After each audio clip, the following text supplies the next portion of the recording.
If you're thinking about attending the Mandarin Training Center at National Taiwan Normal University, or about going to Taiwan to live and learn Mandarin, this video will be relevant to you. I spent 10 months as an exchange student at NTNU.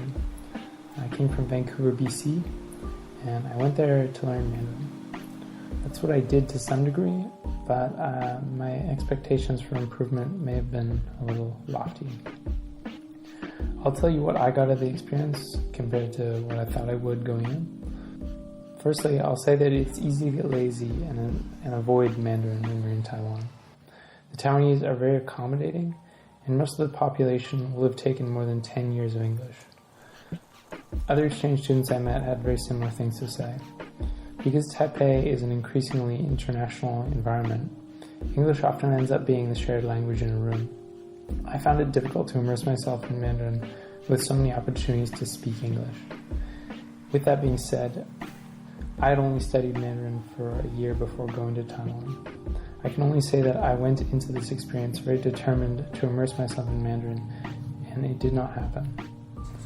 The Mandarin Training Center is full of international students, and that's where you're likely to meet your friends. A very high proportion of them will speak fluent English. One of the highlights from the university was the diversity of courses they offered. Taiwan doesn't really do technical colleges, they just have universities, and as a result, they offered many college-esque courses that most universities wouldn't. My favorite course focused exclusively on After Effects. It was taught in Mandarin with a lot of keywords in English. Ultimately, I got to learn animation and Mandarin simultaneously, which is not something I expected. They also offered sports courses, woodworking, drafting, calligraphy, drawing, and no shortage of engineering. Mind you, the courses that they had to offer in English were quite select. The university facilities were pretty clean, and all the teachers that I encountered were always prepared and very easygoing. There was always a Mandarin movie or TV show being played in the MTC theater, and they had dozens of activities every week. The class costs were reasonable. There were 2 streams of courses, intensive or regular, that ran for 3-month terms. To speak about Taiwanese life a little more generally, I met a lot of people there, and every single one of them was on island time. In Canada, most people are quite reluctant to have their photo taken, but I found total strangers in Taiwan to be very open and easy to talk to. Ultimately, Taiwan is an awesome country, and Taipei is ranked as one of the 3rd safest cities in the world.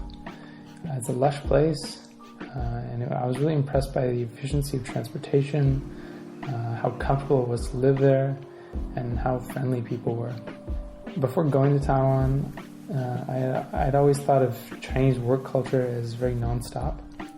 And although this is definitely true to some extent, Taiwan has an astounding number of public holidays, which means quite a lot of opportunities to explore and travel around the island or fly around Asia. If you're looking to go to school in Taiwan, you should consider what you want out of the experience. It's a very laid-back lifestyle, but if you want to go exclusively to learn Mandarin, I might urge you to consider mainland China, unless you can already converse with a very high degree of fluency. Feel free to ask any questions that I may have missed, and I will respond to you in the comments. If you're interested in more content like this, please consider subscribing to this YouTube channel. Thank you for listening and watching.